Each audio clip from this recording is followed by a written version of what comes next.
Purely আমাদের লাক খারাপ, কোনো হাওয়া নেই, ঝড় নেই, বৃষ্টি নেই, হঠাৎ করে একটা গাছ এরকমভাবে পড়ে গেল।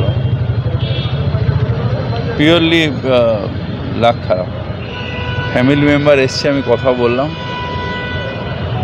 এখন একটা কম্পেনসেশন হাওড়া কর্পোরেশন থেকে দেওয়া হচ্ছে। আর ওই ফ্যামিলি, ওর ছেলেটা একেবারে ইয়াং, একজন আছে সে তো ডাইং ইন হার্নেসে চাকরি পাবে, আর ওর জায়গায় মানে বাবার জায়গায় ওকে আমরা ওতে হয়েছিল, মানে টেম্পোরারি স্টাফ ছিল ওই জায়গায়। আর ফ্যামিলির পাশে আছি এই পর্যন্ত। কী করব, আমি শুনে দৌড়ে এলাম। মুখ্যমন্ত্রী আমায় বললেন যে একবার দৌড়ে যাও। বাকি যে গাছগুলো আছে সেগুলো কি মানে এখন সয়েল টেস্টের কোনো দরকার আছে? দেখো, এরমভাবে তো সয়েল টেস্ট সম্ভব না, হাজারে হাজারে গাছ, কোন গাছটা পৌরসভার ভেতরে ওরা দেখে নেবে, সব কটাই করে।